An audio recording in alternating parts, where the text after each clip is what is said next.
wabarakatuh. Perkenalkan, nama saya Hairunisa dari Prodi Hukum Keluarga kelas 8B.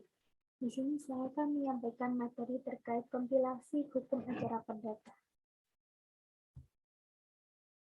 Nah, yang pertama terkait dengan pengertian hukum acara perdata.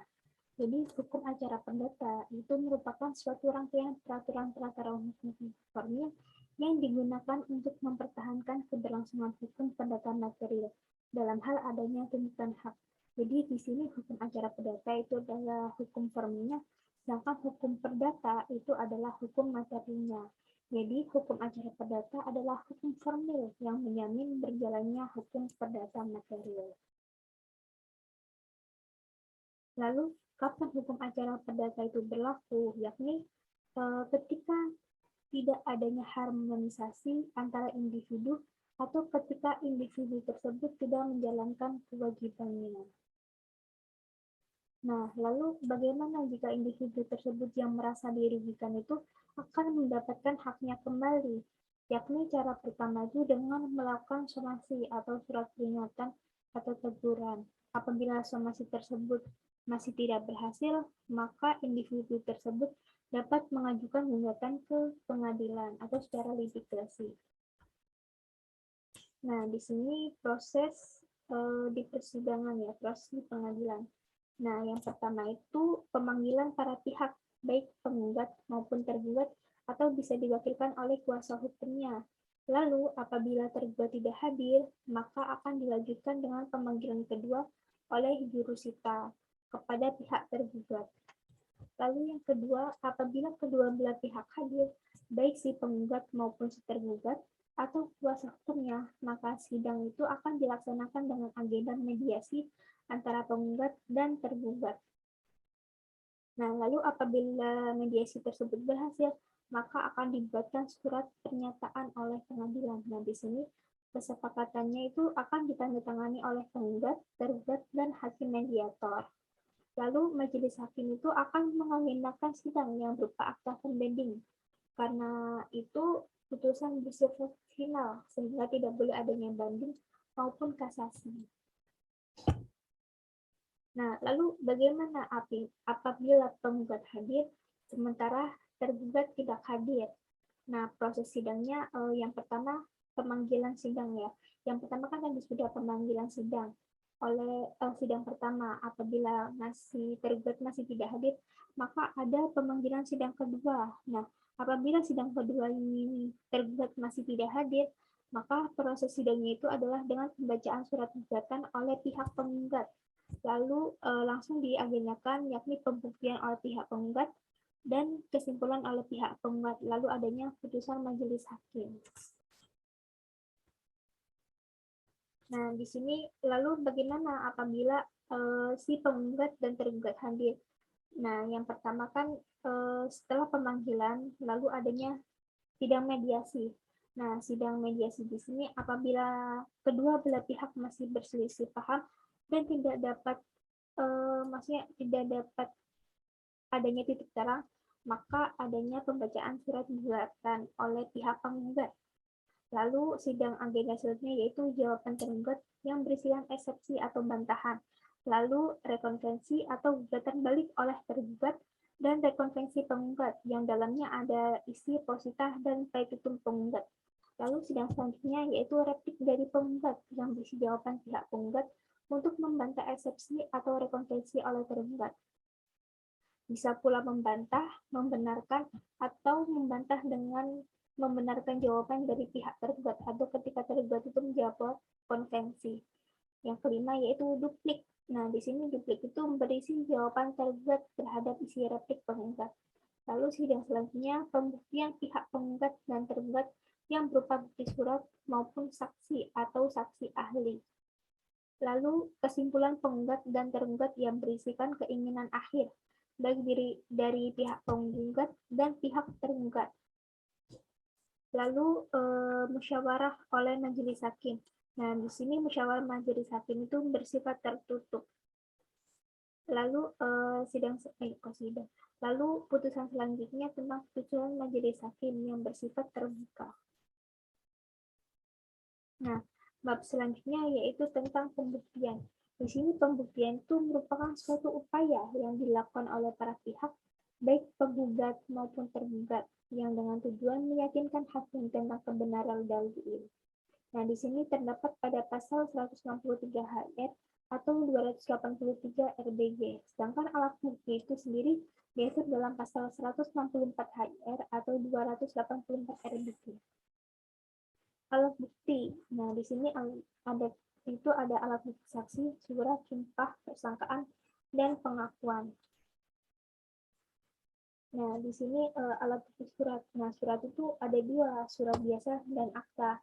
Nah, akta sendiri dibagi menjadi dua lagi, yaitu adanya akta autentik dan akta di bawah tangan.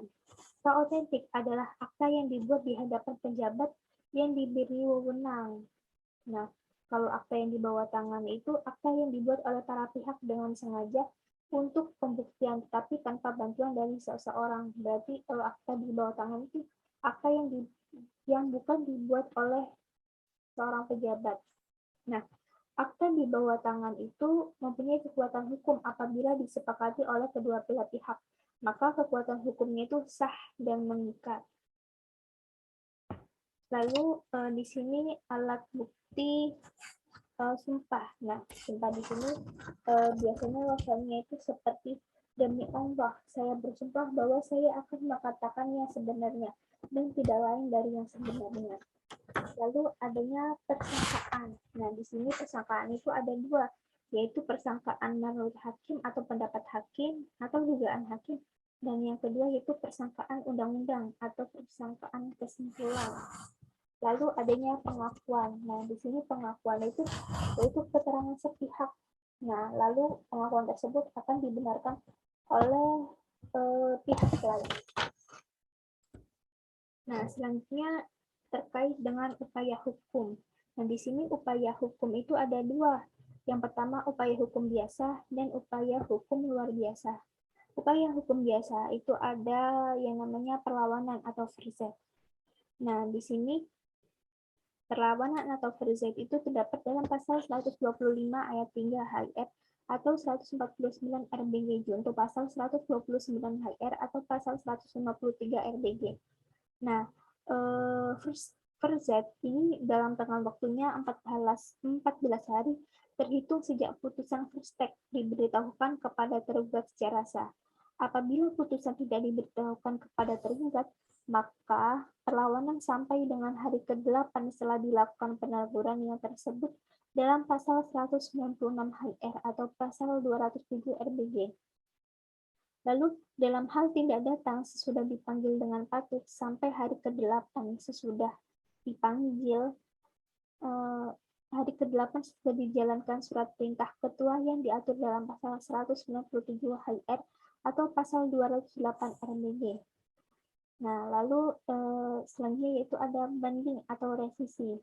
Di sini banding itu terdapat dalam Undang-Undang Peradilan Ulangan atau Undang-Undang Nomor 20 Tahun 1947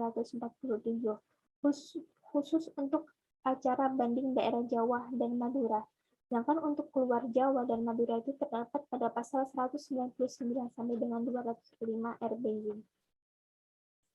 Permohonan banding dapat diajukan kepada panitera pengadilan yang menjatuhkan putusan dengan membayar biaya banding dalam jangka waktu 14 hari setelah putusan diucapkan atau setelah diberitahukan dalam hal putusan tersebut diucap di luar hadirnya yang bersangkutan.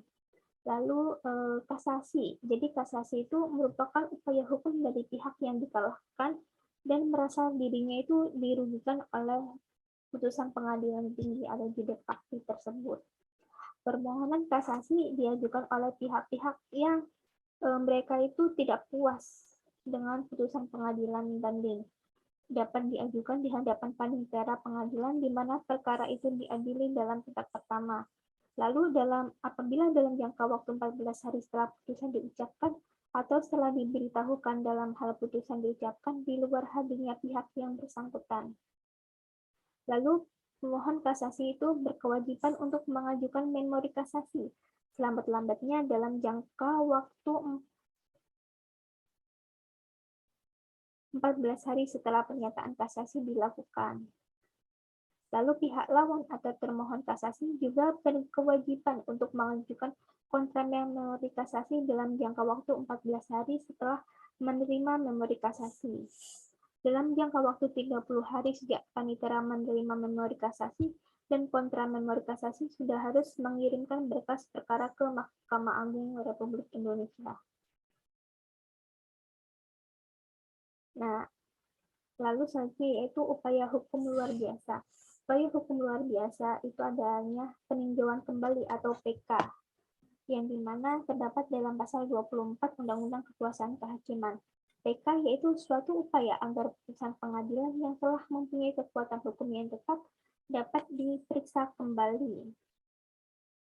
Nah, PK sendiri itu diajukan oleh para pihak yang berperkara atau ahli warisnya atau seorang wakilnya yang harus dikuasakan dengan itu. PK sendiri juga harus membayar biaya perkaranya. PK ditujukan kepada Mahkamah Agung melalui ketua pengadilan yang memutus perkara dalam tingkat pertama. Lalu diajukan oleh pemohon secara tertulis dengan menyebutkan alasan-alasan yang dapat dijadikan sebagai dasar permohonan. Lalu yang kedua adanya Dardenverzet, yaitu perlawanan pihak ketiga melawan putusan hakim yang merugikannya, yakni seperti terhadap penyitaan atau sita eksekusi atas dasar hak milik. Nah, di sini pemohon itu diajukan kepada ketua pengadilan yang secara nyata melakukan penyitaan. Apabila perlawanan tersebut berhasil membuktikan pemilikannya, maka ia dinyatakan sebagai pelawan yang baik dan sita diperintahkan untuk diangkat. Lalu apabila sebaliknya, maka apabila ia tidak dapat membuktikan haknya, maka ia adalah pelawan yang tidak baik dan sita itu akan tetap dipertahankan oleh pengadilan. Nah, baik, sekian penjelasan materi hukum acara perdata. Kurang lebihnya mohon maaf apabila ada kesalahan. Saya akhiri. Wassalamualaikum warahmatullahi wabarakatuh.